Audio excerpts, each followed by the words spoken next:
RJ, where's the clicker? All right, sweet. Good morning, everyone. I can't see anyone. I'm blinded by the light. So we are going to have a great panel for you this morning. Normally, I wouldn't say that because I don't like hyperbole and I don't like disappointing people. But we have some amazing panelists. I'm Frank O'Connor from 343 Industries. I'm going to...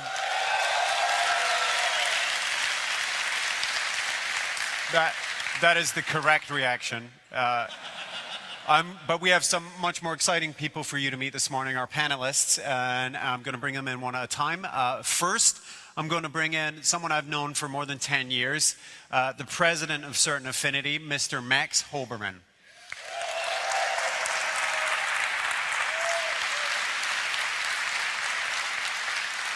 And someone who's not new to me, but might be new to some of you guys, it is the Senior Audio Director for Publishing at 343 Industries. His name is Paul Lipson, and he's responsible for some of the amazing audio and music you're going to hear today.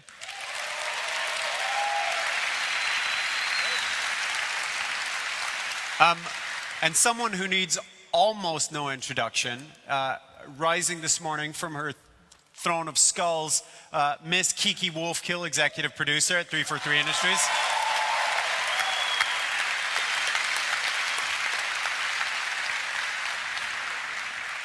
And last but not least, one of my favorite people since he gave me a computer yesterday, and my hug partner, trust me, if you hang around long enough, he'll hug you, executive producer of Master Chief Collection, Mr. Dan Ayoub.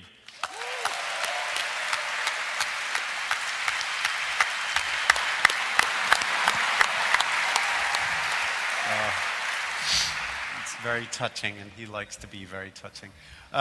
Before we begin the panel this morning, though, we have a rather unusual event, and it might be a first for a Halo panel. Can we bring up the surprise little group of guests?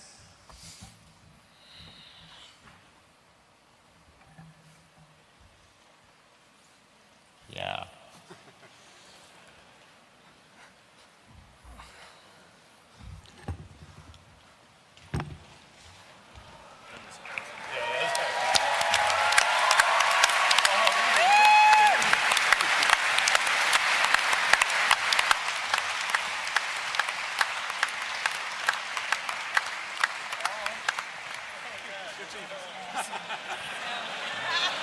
Check.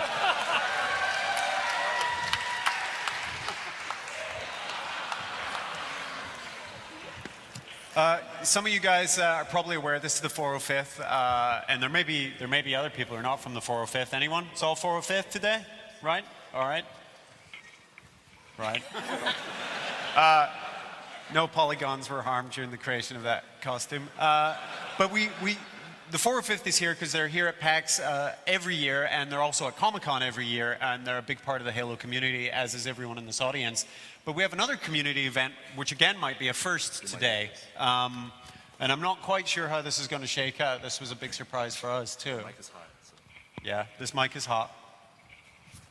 So if you wanna take it in your own time, and go right ahead.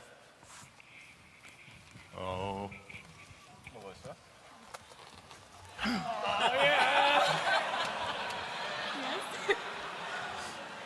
We share a lot of Halo experience together. Yes. And I would love to share it for the rest of my life with you. Will you marry me? Oh, fuck.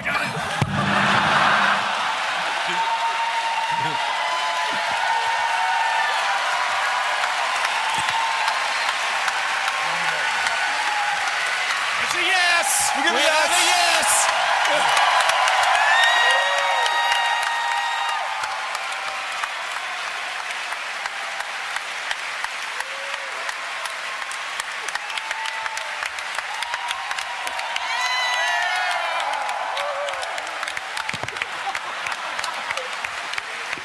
Rule 34 finally came true.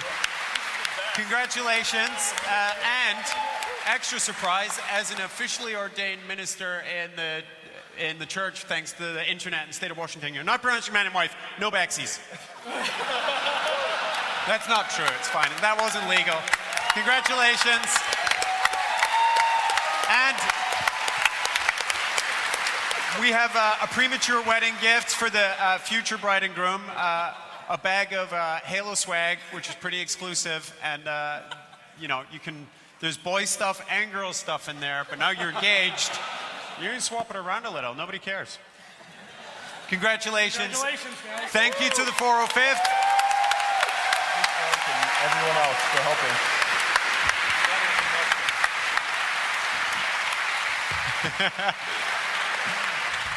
And now we're going to get on with the show.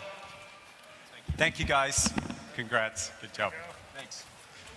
Thanks for saying yes. That could have got awkward. Wow. Yeah, I don't think I can follow that act. Hey, Frank. Yeah. You did give me a computer. Oh, yeah. There we go. I think you guys are married now. Yeah. So 2014 is a big year for us. It's the 10th anniversary of Halo 2. We're here today. Thank you. We're here today to talk about the Master Chief Collection primarily, but we have a few other surprises today, and we're going to be talking a little bit about Nightfall. But first, I think we're going to move straight to talk to Mr. Danny Youb about the Master Chief Collection. And can you summarize it for us a little bit? Yeah, absolutely. Hey, thanks for coming, everyone. Good morning. Right? You guys are awesome. So at a high level, the Master Chief Collection. So what we wanted to do when we started development of this was make something for you.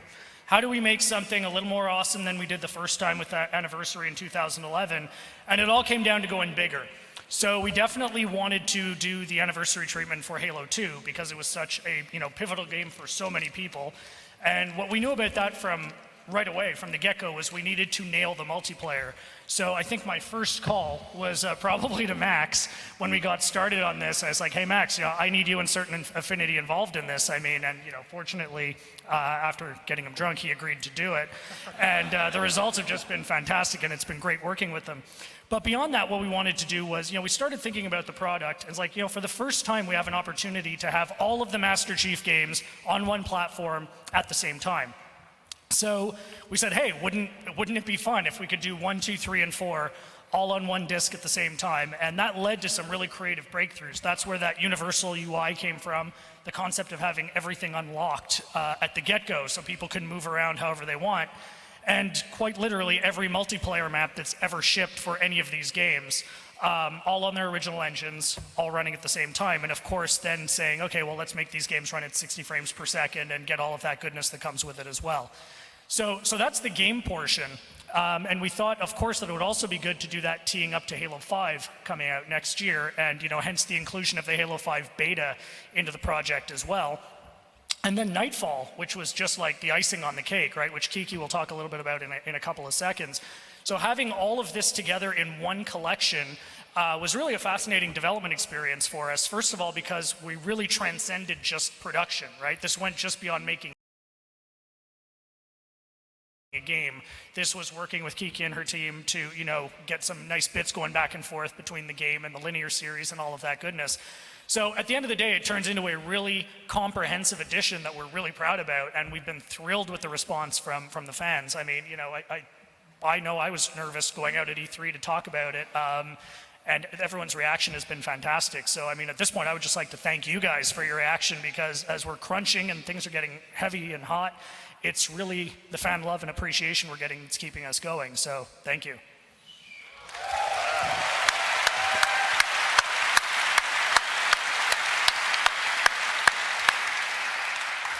Nightfall. Kiki, you're the executive producer on Nightfall, as well as the executive producer on the Halo channel. Why don't we talk a little bit about that project? We can talk a little bit about Nightfall. Thank you guys for being here. I applaud you all, as well as ourselves, for being here on the first Saturday morning after the first night of PAX. Yeah, I know, seriously. I'm personally very proud right now to be alive. We've talked about Nightfall's connection to Halo 5 Guardians and the role that Locke plays in Halo 5 Guardians and that sort of connection point. We haven't actually talked a lot about some of the connection that we have with the Master Chief Collection and Halo Combat Evolved specifically. So I wanted to talk a little bit about the setting for Nightfall. We're going to look at a little Vidoc, but you know, when we started working on this, and Frank is a key player in this as well. You know, Sergio, our director, Sergio Mimica Gazan, felt really strongly that he wanted the setting to be a character in the story. And at the same time, Paul Shearing, our writer, was starting to really think about, if it's a character, what does that character do, and how does that character, which is the setting of the Halo ring, Alpha Halo from Halo 1, how does that setting sort of evolve, and how does it drive sort of the plot dynamics? So we'll talk about a little bit more of that in a few minutes, but let's take a look at a Vidoc we put together. I think it was Jeremy Patno on your team who originally had the idea of this fragment of Alpha Halo being a compelling setting. So let's learn a little bit more about it.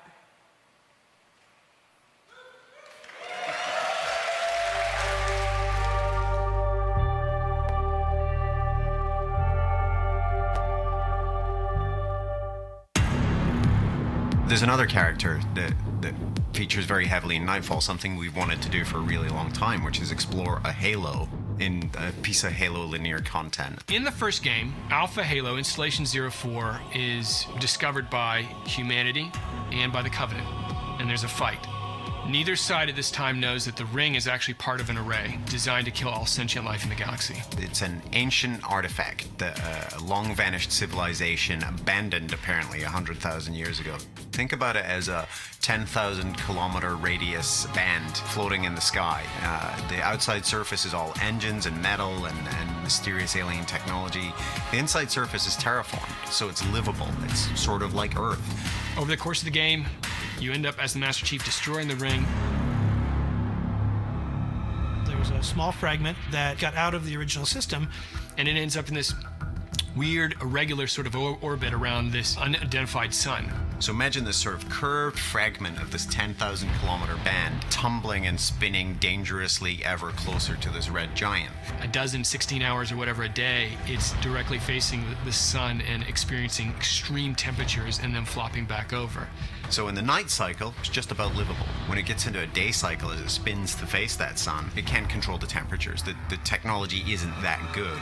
So they have to do everything before the sun rises, otherwise they're going to be burnt to a crisp. And so landing a group of operatives onto a surface of a ring that's doing that and saying, you got to complete your exercise, your operation in 16 hours. Good luck. Is kind of what we had in mind for Nightfall. The reason we went to Iceland is because they have some ridiculously awesome landscapes. Everywhere you point a camera in that country, you get a beautiful shot. I mean, everybody transformed that quarry into a burning hot, deadly fragment of an alien artifact. It gave us a truly alien place that matched a lot of the look and feel of the Halo, but also had kind of a damaged, raw feel to it, which was very important because we're not exploring an intact, perfect, beautiful Halo. We're exploring a little chunk of it. I will admit, I grabbed a couple of rocks that I brought home and said I have rocks from a Halo ring. I'm kind of a Halo dork, so that's how I roll.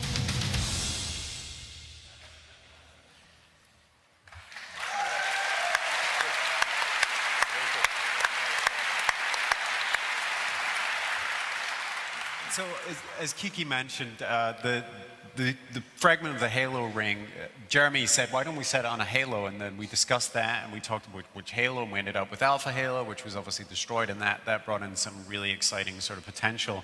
And that came in sort of in the middle of the development of the script. Can you describe a little about how that sort of changed that process and the way we thought about the characters? Yeah, I mean, we're kind of coming from a place of knowing that Paul and Sergio wanted to create a dynamic where the cast goes on this mission, and the nature of that mission very quickly changes, and the story becomes about how that set of characters deals with sort of that shift in mission and what it means for them. And so it became really interesting when the idea of using the fragment came up, because we kind of dug into how could this fragment really have ended up there? What were the sort of physics of the event at the end of Halo 1? What could that orbit mean? How could that orbit work and help drive the plot that Sergio and Paul felt very strongly about? And then it became just very mechanic, like what is the right size? What is the shape? Like how big is the fragment? And then, you know, it's still functional, but what does it mean for it to still be functional and broken? What does that look like? How does that affect the plot? And so it was kind of this interesting sort of forensic analysis of the explosion of the original ring, and then looking forward, what can we define around it to help drive the plot? So it was a pretty fun process. It was fun to acquaint Sergio and Paul with the deep nerd fiction, which we all love. But I will say they embraced it. You were there hand-holding through that Paul process. had just come off of working on Yukon, that's which right. is kind of a Western, and we're explaining to him, no, this fragment of this orbital ring has functional slip space drive, huge energies, and he's trying to get out of 6-shooters. And we had fun sort of really just nerding out about the science that's involved, and we did make some proper scientific phone calls to the right people. But it actually it ended up working really well with the story we'd already kind of broken, and it ended up sort of inserting itself smoothly and definitely improving it, I feel. So. Yeah, and I can confirm that Kevin Grace is indeed a kleptomaniac. He's stolen things from foreign countries. Yes, he obviously hasn't seen the Brady Bunch, or he wouldn't have tried that. But Yes, the 4 we're people afraid of old the enough to curse. get that, Claude. Yeah. So and actually, maybe you can explain how that influenced the naming, which is always by far the most controversial thing anybody does in any fiction, whether it's movies or games. Yes, second to credits, naming is the best thing ever. Yeah. I mean, we, again, kind of getting back to wanting this setting to be a character in the story, I think we landed really quickly on sort of the nature of that orbit, and we'll talk more about sort of the impact on plot soon, but I think that became a key point. And so Nightfall, and the idea that not only was the environment changing, but they also were sort of being driven by a very dire schedule. Defined by that as we orbit. were. Yes, as we always are. Yeah. So Nightfall really came from that. And Nightfall, it's obviously one of the prize pieces that you're going to see on the Halo channel later this year, but it's not by far the only piece you're going to see. So Kiki, maybe you can tell us a little bit about the way content's expected to roll out on the Halo channel. Yeah, I mean, so we announced the Halo channel recently at Gamescom, which is our new sort of interactive digital network, which is about all things Halo. Nightfall will obviously premiere, and we've talked about sort of Halo Twitch programming and being able to launch to our Xbox One games from there. But we also have an internal programming team, some of whom are here, who are putting together a pretty amazing lineup of content, both things that we're producing internally, but also content that we're working with different partners on. This is a quick shot of our guide, so you can see sort of the categories of content. The Halo universe is really broad, and people have sort of their favorite areas, whether it's universe fiction, esports, news. But for us, the priority is how do we make sure that there's sort of consistent and scheduled programming and a reason for you guys to always keep coming back for new content. So that's what my internal programming team is working on. And I think we have a little video here that just gives you a little bit of a taste of some of the content that we'll have when we launch.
as you're watching these things, but remember everything you're seeing, because we're going to have time for Q&A at the end. And I would also advise that you don't leave before the Q&A, because we have one or two more announcements to make during and after the Q&A. So stay in your seats at the end, if you will. But we're gonna transition a little bit from visuals, which is really what Nightfall is about, and I'll let Dan make this transition for us as we talk about audio. Yeah, so at Gamescom, you may have heard, we were talking a little bit about the evolution of that Switch feature. So you guys may remember the first anniversary, we introduced that ability to swap back and forth between the new graphics and the classic ones. One of the things we wanted to do with Halo 2 Anniversary was evolve that feature, because we got a lot of great feedback from the community. People really enjoyed it. So we thought, okay, we've got some more power to play with now. How can we evolve that feature a little bit? So what we talked about at Gamescom, and we showed this to a few people, was, first of all, that switch is now instantaneous. So if you remember the treatment in the first anniversary, it kind of faded in and then came back. So now when you do that swap, it's right away. So it's really quite cool. You go from old to new immediately. But one of the things that we were pretty passionate about, and Paul in particular was pretty passionate about, was involving that feature to include audio. So now when you do the switch, so you can be in the old version and you'll hear the old sound effects, the old music. Now when you hit the swap, you also transition from old music and audio to new music and audio instantly as well. And it's a pretty dramatic difference. So Paul, why don't you talk a little bit about that process, what we've done, and all that good stuff. All right. I'm glad you didn't say, it would have been thanks. weird if you'd said no. Thank you for Thanks, Dan. And again, it's great to be here. What's up, Halo Nation? It's awesome to see all of you here at PAX. And yeah. I mean, it's a thrill to present to you what's an exclusive, never before heard look at both music and also some sound effects that we have for Halo 2 Anniversary. And I mean, when all of us here sat down to plan this, we knew that we wanted Halo 2 Anniversary to be a celebration, but also an innovation. And audio is obviously an essential pillar to that, as all of you here know. So I wanted to kick things off a little bit by looking at the music first. So our goal was to adapt and reorchestrate the iconic and masterful score of Halo 2, and that was originally composed by Marty O'Donnell and Michael Salvatore.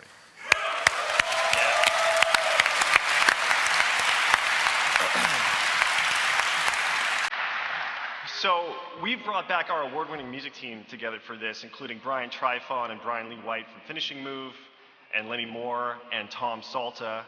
And all of us have really deep roots in the canon and have been contributing over the years now. And I wanted to announce today for the first time that we have returned to Skywalker and the Skywalker sound. We recorded the massive Skywalker Symphony.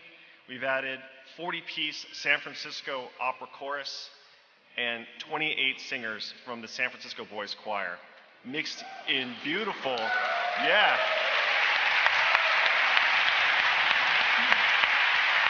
And it's all now mixed in just a gorgeous surround sound mix. That's a big upgrade from the original score. The score will be in surround. So in this beautiful and fantastic setting here at Benaroya Hall, let's have a world premiere listen to an excerpt from the score.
Thanks a lot.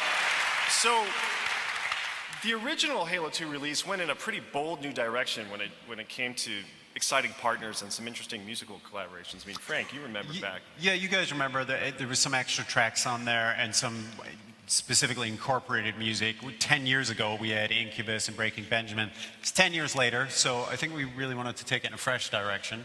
Well, yep, and Halo 2 Anniversary updates this tradition in a huge way. So, Halo Nation, it is my pleasure to announce that we have commissioned 2 original songs from Misha Mansour of the band Periphery and Animals as Leaders fame.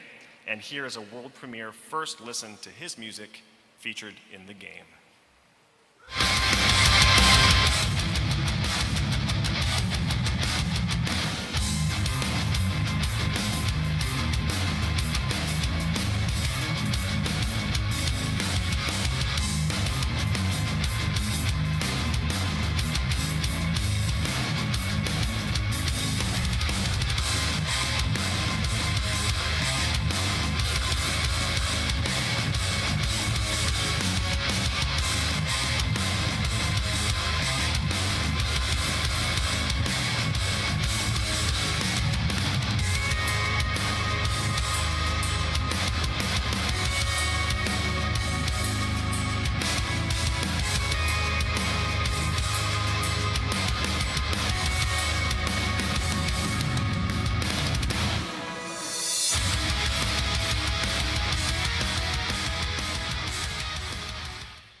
He's pretty metal.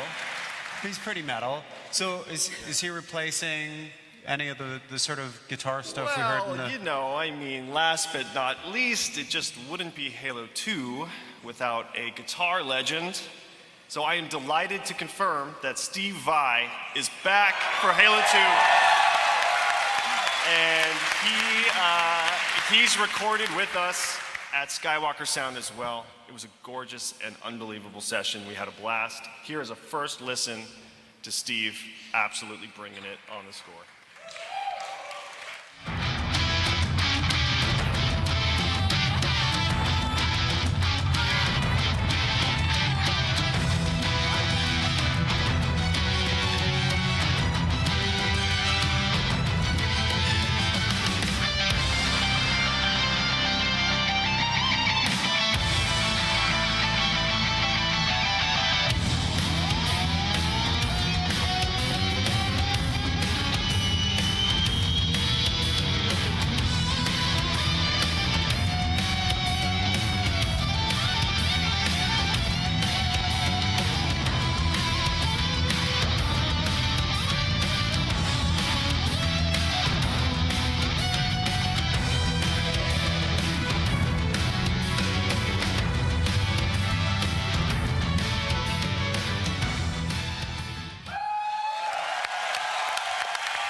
So we're going to be offering an official soundtrack release, and it's going to be day and date with the Master Chief Collection 11/11, and we're going to be offering a double CD global digital release from your favorite online retailer or subscription service, and a limited edition vinyl.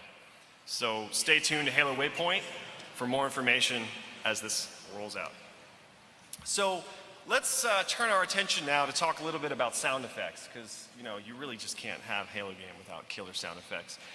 And this was another essential pillar and component to Halo 2.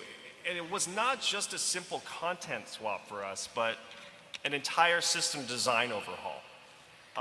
Brian Fieser, Paul Stoughton, and Charles Deanan, our post team, our sound team went totally next level on this and really harnessed the power of our platform. So we've rebuilt and reimagined every single sound in the game. That means new Foley, new weapons, new ambiances, vehicles, everything's been changed. And we've also designed some new systems to really make Halo 2 Anniversary shine. We have a new reflection system, so the weapons reflect and interact in the environment that they're in a much more realistic way. We built a new LOD system, or level of distance, so you can actually hear weapons over distance and over space and around corners in a more realistic way than before. Ironically, our sound team was 4 men smaller after this session. It looks like Isaac's been moonlighting there, Dan. Yeah, I haven't seen Isaac since we recorded Sadly, this. So, but the biggest point to make, and I think Dan's done a really good job of already, sort of describing it, but I really want to kind of get into some detail here, is we are shipping all of the legacy sounds, just as you remember them, and all of our celebrated anniversary sounds right next to each other, and they are switchable on the fly instantly with a single touch of a button. You are getting 2 entire sound trees. That includes music, that includes ambience, that includes weapons, all switching instantly with a touch of a button. And that's never been done before, and something we hoped for Halo 2 Anniversary, and I'm really happy to say we are delivering that to you.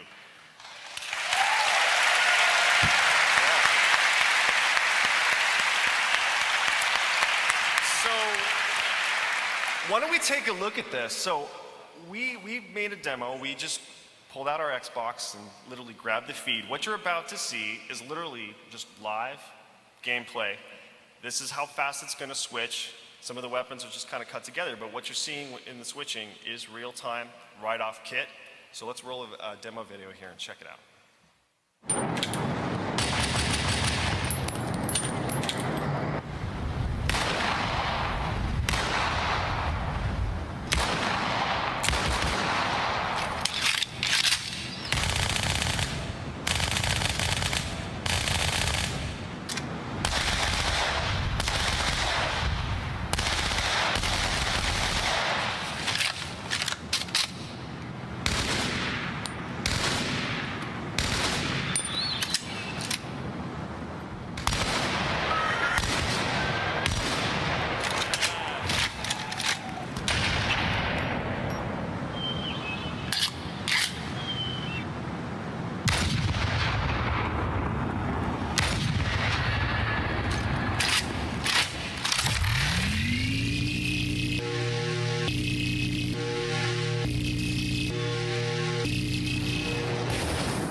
So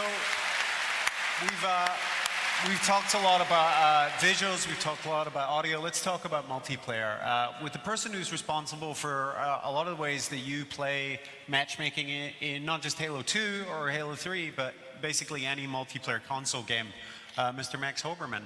Let's talk about Lockout. Thank you, Frank.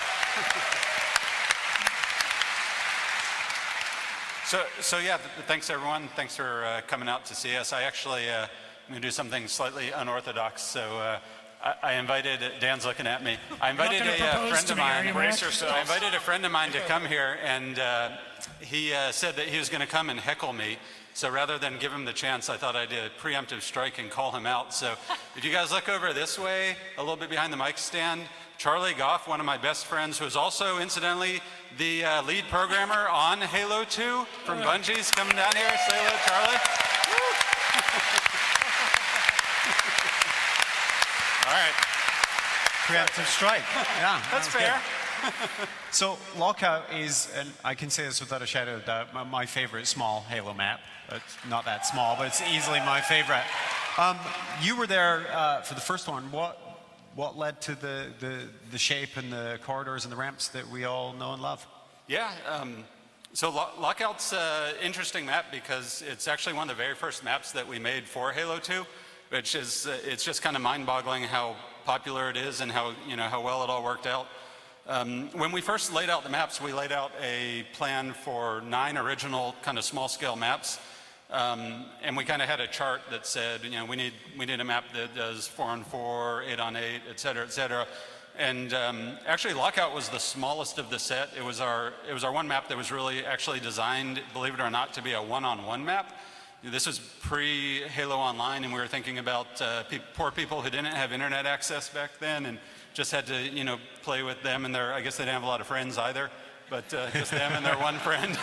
So, you know, we try and design maps so they're versatile and they handle, you know, different groups of people. But this was really our one-on-one map. And at the time, it was just me and Chris Carney, the lead environment artist, working on this. So Carney and I took that list of 9 maps and we just divvied it up. We each took, you know, roughly half of the maps and took a first stab at it. So Lockout, this was actually Carney's original design. And I think in a little bit, you can actually see the updated visuals on here, but in a sec, we'll go back to the original plans. Yeah, and we, you know, given that we're giving you the 60 frame per second 1080p original, I think we had a little more latitude this time in making some fixes and some improvements and some changes. Yep. Can you tell us a little bit about those? I'm looking at the bigger elbow on the ramp there, for example. Yeah, so Lockout is a very, very tricky map to make changes on because it's so popular and there's so much that just works so well on it. So, you know, really, really careful about this and really deliberate. You can see here, there are a few improvements though, things that we thought could make it better. So one of them is here in the elbow, which is that long ramp. Right at the corner, we actually added a little bit more play space. And if you look kind of to the right of the image, you'll see there's a cover piece over there. So when you're fighting up the ramp, you actually have a little bit of cover. And this has been playtesting amazingly well, so super excited about this. Plus, if you have like King of the Hill or something, Crazy King, now there's a little more area down there for, you know, for that objective games. So that's one change. Yeah, I abuse that spot nonstop. I stand in the fusion coil corner and ping people's heads. So if I can abuse it, there is probably something wrong with it. That's a scientific fact. We have some new features. Yeah. So this is this glass piece in the center, right in the middle of the map, is now breakable. It's pretty tough. It takes a lot to break it, but it really kind of changes up the gameplay when you do break it. And all of a sudden, you have this interconnectivity between those center levels. And just to make sure nobody's scared about this, you can go into Forge. There's an alternate glass piece that you can plop down instead of the breakable one, and you can have it old school, not breakable. So don't worry about that. But if you like it and you like the change that it makes, you can always go in there. You can also control the stalactites, whether they're on the map or not. I think so. Yep. Yeah. Yep. So what do the stalactites add? Yeah. So these are you know, really interesting. There's 3 of these giant stalactites hanging from the ceiling. You know, this map, this is a very competitive map, and when a team gets in a really strong position, it can be really tough to dislodge them. So that's really what this is all about, is giving you an alternate. The one in the center is a little bit different. The one in the center will actually knock the glass out, break it for you. So it gives you a quick way to get, you know, to break that glass. But then on either side, on the battle rifle tower, over in the sniper tower, an entrenched team, you can hit this stalactite, drop it down on their head, and kind of change, you know, when somebody's doing really well, you can shift the battle back in your favor a little bit. So this has also been playing really well. It's a lot of fun. Again, this is all forgeable, so we can go back to classic versions without this stuff. And your process at Certain Affinity is obviously very similar to ours, so maybe you can talk us through how you get to a beautiful polished map from the crazy idea in the first place. So, sorry, you want to know how this all? Well, we just you know, we have these slides showing this what looks like very simple geometry. Yeah. But there's a lot of testing and there's a lot of sort of prototyping before you get to a polished space. Oh yeah, this is. So I'm glad we pulled this up. This is actually Chris Carney's original design for Lockout. And if you look closely, this is actually really cool because it's, you know, we're trying to design a really small map. You know, 2 players playing on one-on-one. It's really not fun if one guy just goes and camps and hides. So this map was always meant to have these lines of sight and this connectivity, a lot of chasing each other and jumping. And I pulled up some of the old design docs and was looking at those, and you can see explicitly calling out these angles, so you can just see somebody pass, you know, through, you know, this line of sight and all that. So this is the original map, and what's actually interesting about this right here is this is actually what we built, the first playable that we built right here, and it didn't actually work very well. There's a lot of places where, like over in the lift in that room, and actually over here on the left side also, where you kind of get stuck and you kind of get trapped in there, and you really, it's such a, you know, there's so much visibility on the map, you really can't move around. So when we first made this map and we first played it, we were kind of scratching our heads because it wasn't actually working that well and it wasn't playing that well. So I remember I actually got my hands on this. This was an old Photoshop file with a bunch of layers in there, and started mucking around with it and trying to figure out what we do. So if we advance the slide one, watch the left-hand side of the screen. These are some of the things I was proposing. So, hey, what if this ramp goes around the building? And hey, what if you could go up on top of what became the battle rifle tower? Although I think we were still planning ladders then, so I'm glad we got rid of those. But yeah, this is the type of, we made these changes. What we were calling the elbow earlier, that entire walkway didn't exist. So once you're in there, you're really trapped. And we actually added that in there. That was another proposal. And those few changes just completely changed the map. And I think, I think for the rest of development, which this was done really early, we did this in the first probably 6 months of Halo 2 development. For the rest of development on Halo 2, this was the favorite small-scale map. And we really didn't make a whole lot of changes at that point, except for really subtle fine-tuning. So, oh yeah. Shotgun Corridor. This is actually inspired from a corridor in Marathon, right? Yeah, Frank and I were chatting about this earlier, and I was telling him this was back in the days. Actually, Charlie and I grew up playing Marathon together. One of my all-time favorite Marathon maps. Yeah, I got some Marathon fans. A lot of Halo multiplayer, and certainly my inspiration and knowledge about FPS multiplayer came from Marathon. One of my favorite maps is a map called Mars Needs Women, which has this long corridor, this little dark spot at the end that you can kind of hide in and get the jump on somebody. So, yeah, I really wanted to get that in here. I wanted to have one of those dark corridors that you could go down there and just hang out and surprise people. So that was actually the inspiration for the. So why don't we take a look at the map in motion? Bravo, one of our community guys and one of our multiplayer legends, made a little bit of a video that gives you a little bit of tour of Lockout and how it plays.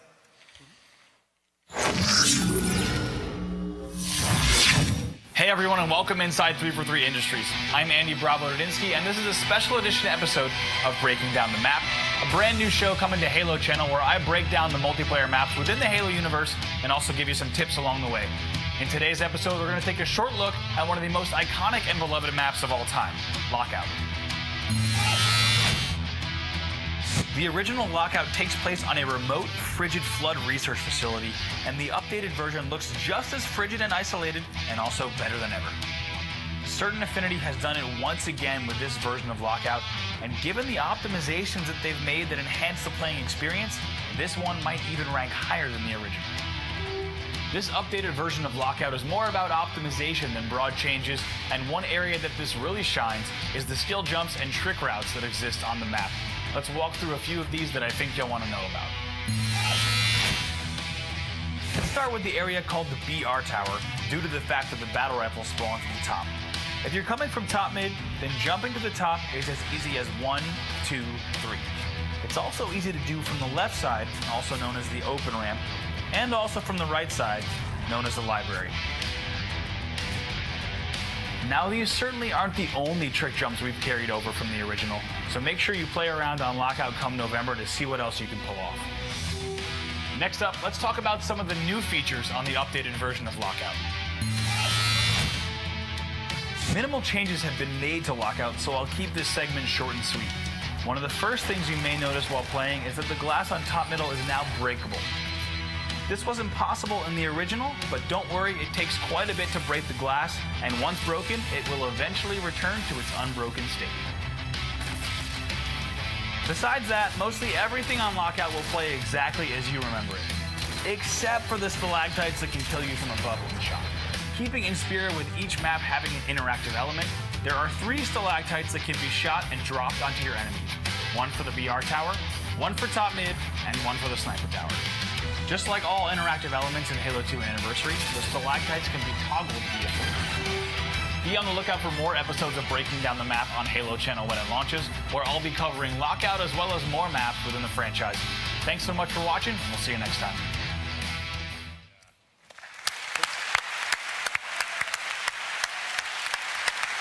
Dan, some more PAX exclusive reveals from you?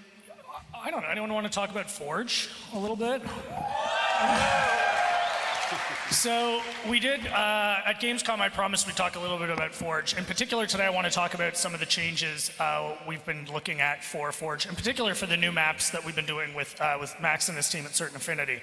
So, as you can see, ton of new features, and we've brought a bunch of new features back as well, like precision control and zoom. You know, when we started working with this, Certain Affinity was really passionate about Forge, so we were really excited to work with those guys. And we're really, really passionate working with our team, coming together to really bring some new features to Forge. I won't go into all of them right now. I mean, I can talk about a couple of my favorites. I mean, I think the additional natural and terrain structure pieces is really exciting. I mean, I think Forge has traditionally been limited in your ability for natural terrain, rocks, trees, things like that. The constructs tend to have been very different. So Certain Affinity was really excited. This is one of the first things they were pushing, is to actually open up that variety a little bit more, to make Forge a little bit more exciting. And that's been a tremendous amount of fun. But I think the one I'm probably most excited about, because community's been asking this for a long, long time, is we're going to have 3 skybox-only Forge maps. So you are not limited by pre-existed terrain. You basically go to town. So you can just jump in there on an open palette and start creating whatever it is you want. And this is something we've been really excited about. The Forge stuff has been coming together really, really nicely. Again, we won't go into detail on all of them, because we want to be able to get into a little more detail on a one-to-one basis with you guys on some of these things. But we've definitely heard your excitement about Forge. I think the team has done an amazing job bringing this stuff together. I think you are going to love some of the improvements we've made to the Forge system. And when can the fans expect to see the 1080p 60 frame per second versions of the originals? That's been a question that we get a lot. Hey, you guys want to look at Halo 3 at 60 1080p? Let's see how that looks. So, you know, one of the questions, to Frank's point, I've gotten a lot is, you know, everyone I think understands the anniversary treatment. We've got a lot of questions about 3 and 4. You know, okay, if you're not touching those games by hand, how are those really going to look? Didn't I just play these? Or are you just upporting from the old versions? And the answer is absolutely not. We have made a tremendous amount of work into those games to make them run at 60 frames per second, to make them run at 1080p. I'd like to show you guys some work in progress on Halo 3, give you guys a bit of an exclusive. We can run it. We've got a video, and I'll just talk through it while we're looking through it.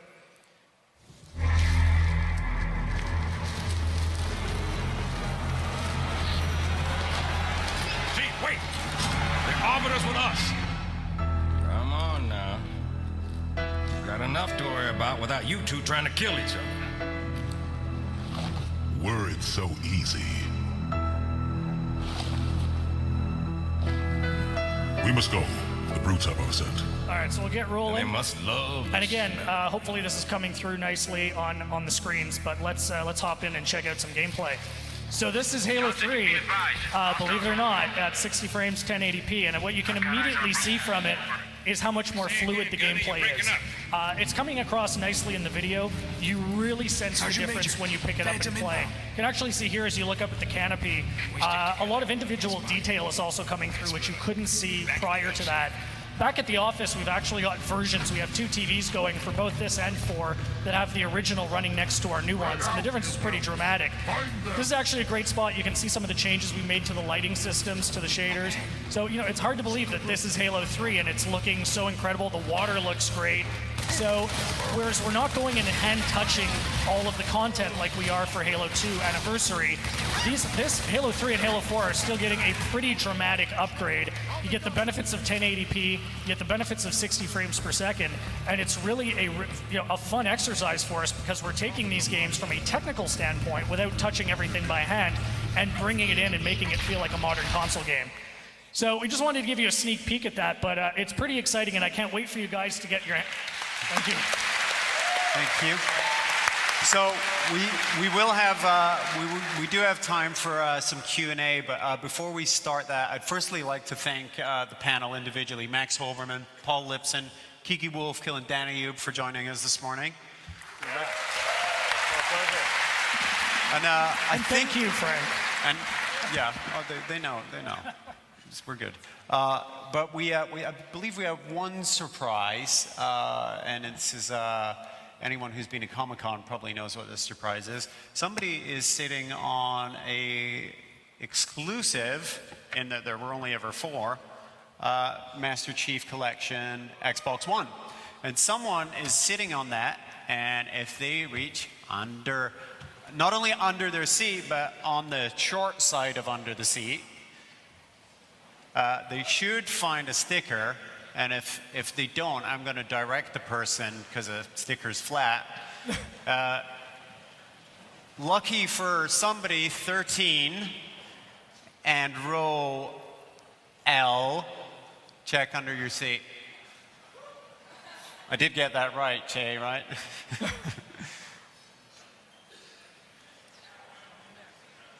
If you can't peel it off, you can't have the console. It's as simple as that. There you go. 13L. Come on.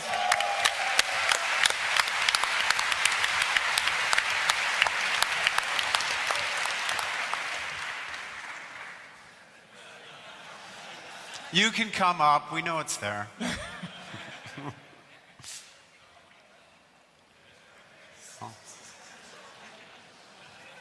Yeah, you got it.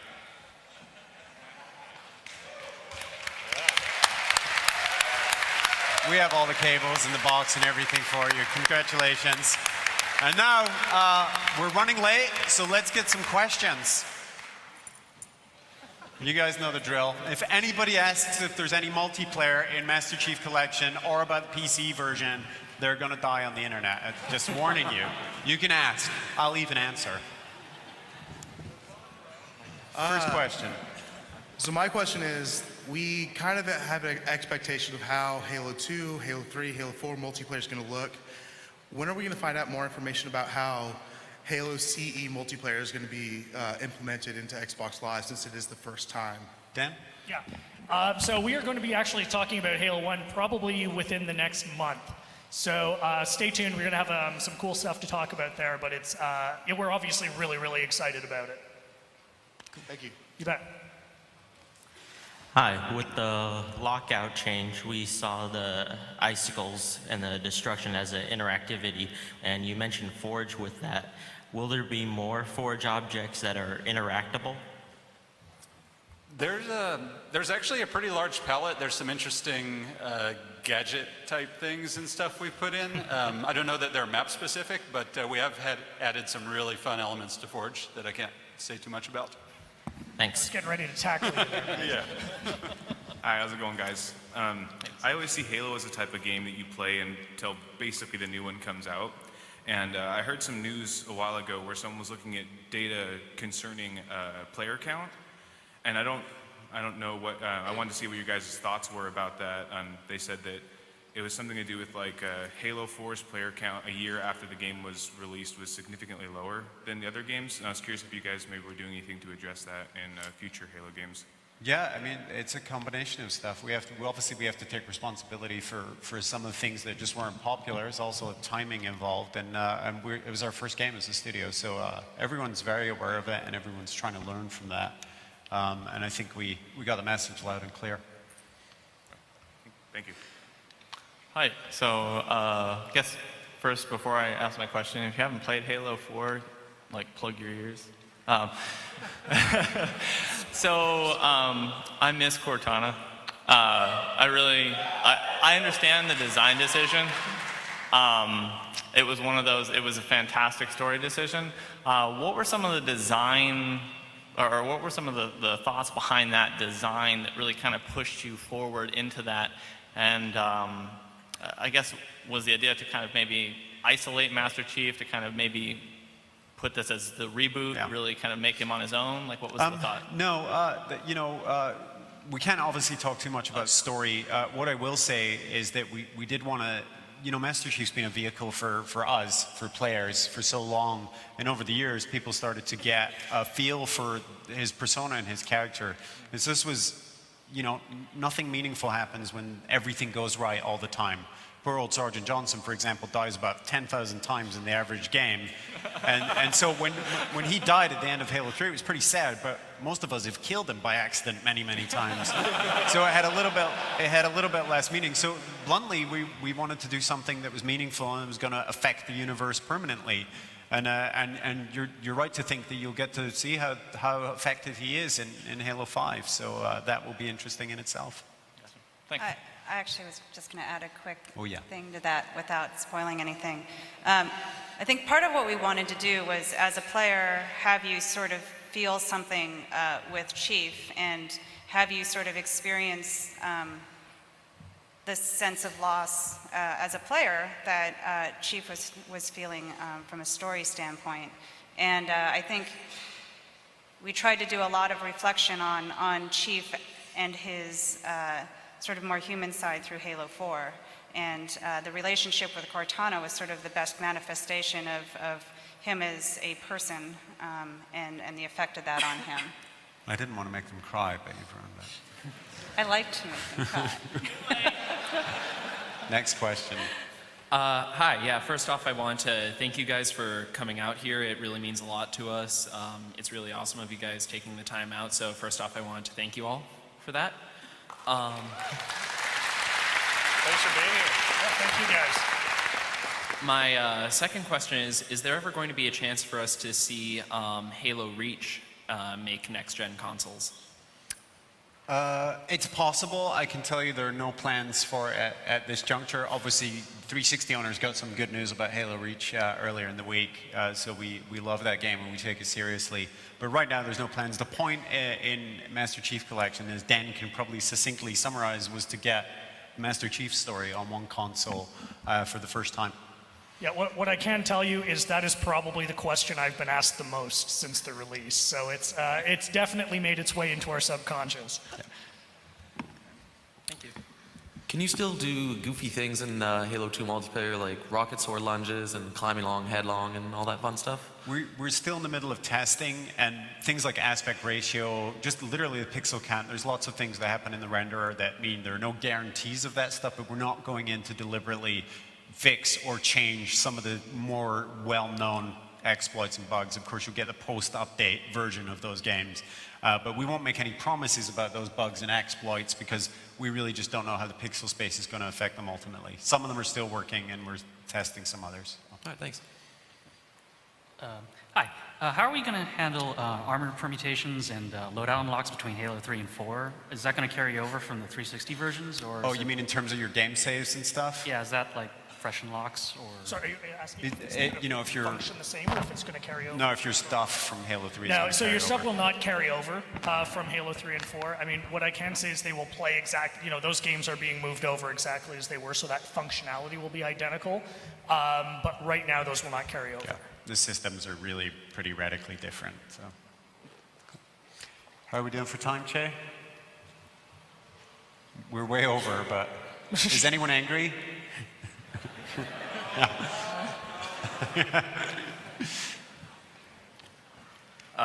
My original question was actually his, so okay. That sucks.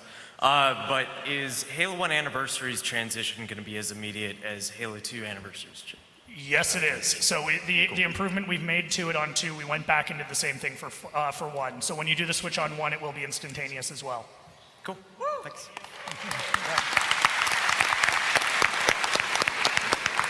So yeah, someone might have already asked this, but like Halo 3 Forge maps and Halo 4 Forge maps and like custom game types that people made, like will that actually transition over to the Master Chief Collection at all? Yes, it will. It will? Right. Yes. Cool, thank you. Pretty much, so when you think of those games, think of it if it was in the original, it's going to be in this version as well. All right, cool, thank you. You bet. In the first anniversary, the sound didn't transfer automatically, it was chosen. We have the option to listen to the original audio when we play updated graphics on the Halo 2 anniversary. So I think I understand your question. So what's different between our first anniversary and our second is that we're actually shipping both sound sets simultaneously. So when you see legacy graphics, you're going to have all the legacy audio. And when you see new graphics, you're going to have new audio. and those switch back and forth. So we wanted to, this is one of the biggest points of feedback we had from our fan base. We wanted to give fans everything. We wanted to say, if you want to enjoy your original memories and just play it exactly as it was 10 years ago, you absolutely can do that.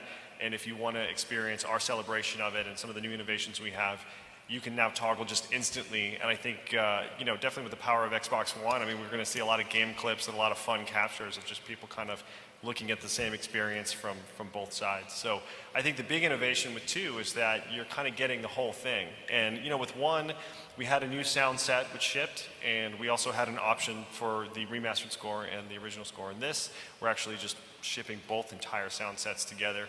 And we just think that's probably the best thing for the fans, and it's what we've been dreaming of doing, so we're happy to do that. Thank you. So our amazing stage crew from both the PAX organization and Benaroya Hall, who I want to thank for taking wonderful care of us, have given us another 10 minutes of Q&A, so we're good there. Thank you guys, seriously, they've been awesome. I want to do a quick piece of housekeeping so that we can kind of do a hard stop when we get to the last question. Today we are going to be doing a signing over at the Paramount Theater. That's going to start at 1 and go through 2:30. So if you're over there, get over there. We'll sign whatever, boxes, boobs, bad checks, we don't care. And they also have a bunch of free PAX swag over there, so I hear that's the place to go for swag. All day today, we're going to be streaming the PAX Prime Showdown Tournament. There's a $10,000 prize pool. Some of the best pros in the world are going to be playing behind closed doors. However, if you go to Twitch TV /Halo, you can watch it streaming live. And the final is tomorrow, I believe, Che, is that correct? And the final will be between 4 and 6 tomorrow. So watch it today and check out the finals tomorrow on twitch.tv/Halo. And you waited an extra amount of time. Awesome. So I have another story question. Will Master Chief ever find out that there are more Spartan 2s alive than just him? It's a good question, because Master Chief currently doesn't know which Spartan 2s are alive, but fiction fans do. There will be more to say about that in the future. All right, well, thanks. Nice try, though. Yeah, sneaky. Paul, I just want to say thank you for keeping the electrical guitar and everything and keeping the spirit of Halo 2 sound. My question is actually, is there any plans on like a actual Halo movie involving Master Chief or anything like that? For Kiki. Yet another nice try. We have nothing to talk about on that front this time. See how it feels? See how it feels? Thank you. All right, first off, I'd like to mean no offense by this shirt. You guys are doing a great job. Dan, Frankie, keep up the legacy. Kiki, I love your name. The sound design's amazing and truly inspirational. Chucky signed it, and Max, level design, I love it, I love it. On to the question, which hopefully you can answer. Will there be any sort of community sharing within the Forge maps? You have trending, things we can like, labels or guidelines? Something that could possibly be connected to the Halo channel, something that is easier to get noticed with the Forge maps. Promoting Forge and user-generated content on the channel? Outside of separate websites. Tuned out for a second now. Yeah, I mean, the sort of highlighting community is really important for us on the channel, and so we'll be working on ways both to sort of amplify things that we already have found, and also having community content sort of come to us, and we'll definitely be putting things on the channel that are sort of entertainment worthy for everyone, and it helps keep us in great programming, but also, the community creates content that oftentimes is as good, if not better, than stuff we create, so we're happy to highlight it. All right. And that's going to apply to matchmaking as well. We have a good sustained plan for the next year. All right. With all those extra maps, you'll be Thank proud. you. Thank you. Hi there, just want to clarify one thing. You were talking about the soundtrack and you mentioned that you've contacted new artists to work on the Halo 2 anniversary soundtrack. I was wondering, were those extra tracks just going to be part of that separate soundtrack, or are they replacing the Incubus and Breaking Benjamin tracks in the game? That is an awesome question. So we've worked with Misha Mansour on 2 new tracks, and when you are in Legacy mode, you're going to hear the original Breaking Benjamin and the original Incubus track, and when you switch to Remastered, you're going to hear Misha Mansour and his original music. So you're going to hear his music in the game, and those tracks are going to be exclusive to the game and to the official soundtrack. So you'll be able to get Misha's music both in the game and on the soundtrack. But we do have the original Breaking Benjamin and Incubus tunes in Legacy. It's part of that soundtrack. And it's really fun to switch between the two. It's kind of like, you know, crazy rock killing Covenant time. Thank you very much. I think that's our marketing slogan, Paul. Hello. Can you switch between the remastered sound and the legacy sound separately from the graphics? No, and I mean, we made that decision consciously. So someone had asked me that earlier, saying, can I just have the old graphics with new sound? And I think, you know, we're already pushing a platform in a way that no one's really ever done before. So we said, you know, let's preserve the original, which fans, you know, adamantly want and which we respect, and then let's give them the anniversary celebration and the innovation side of it. And with the instant switching, we felt like everyone can kind of have their cake and eat it too. And when you start getting into some pretty complex technical things of, wait a minute, let's remap all of this new stuff with the old graphics engine, we just made the decision that it was important to kind of preserve these 2 pillars, but then be able to just instantly switch between the 2. So, you know, we'll leave it open. I mean, who knows? We're always innovating, we're always pushing. But right now, it's legacy graphics, legacy sound, brand new graphics, brand new audio. Thank you. Yep. Well, from all the LAN parties I've played, and as well as the online multiplayer matches, I found Big Team Battle being my favorite. And I look back that they're 16 player matches at most. And I just gotta wonder, well, one day will it be a possibility that we'll have as many as 32 or even 64 player multiplayer matches?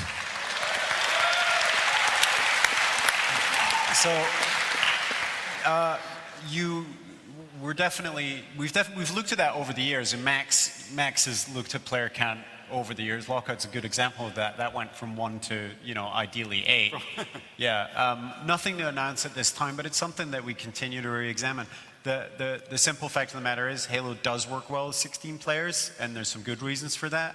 That's not to say it couldn't work well with more, but we'll have more to say about that kind of stuff much, much later. Hi, just wanted to first of all thank you for giving me a reason to be excited about, you know, for the rest of the year for my Xbox One. So,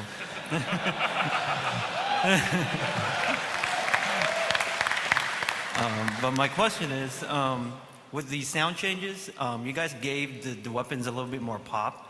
So how does that relate in terms of like damage between the legacy version and the updated version? I'm sorry, is your question, is it changing the damage? Is that what like, you asked? is there any kind of changes that were made with the updated version? No, the weapon functionality will be identical, but you probably feel like they died super hard with the new sniper. They couldn't even have a ghost at that point. Just a massive skull. This is going to be our last question. Again, I'd like to thank everyone for joining us today. I'd like to thank the stage crew for enabling us. And I'd like to thank my panelists for being awesome. And this question better be good, no pressure. All right. In Halo 4's campaign and multiplayer, weapons despawned really fast. I'm wondering, with the power of Xbox One, will that be fixed in the Master Chief Collection version? Will we be able to, you know, go get our weapons without them just disappearing on us? Weapon despawns, well, of course everything is affected by technology and horsepower, but that was also a design decision, and we're not touching the design. We're going to leave the games intact, 1, 2, 3, and 4, and leave them playing exactly the way people remember them. I will say we showed Halo 3 today, and it benefits really massively from the 1080p and 60 frames per second boost. But I would say this, but Halo 4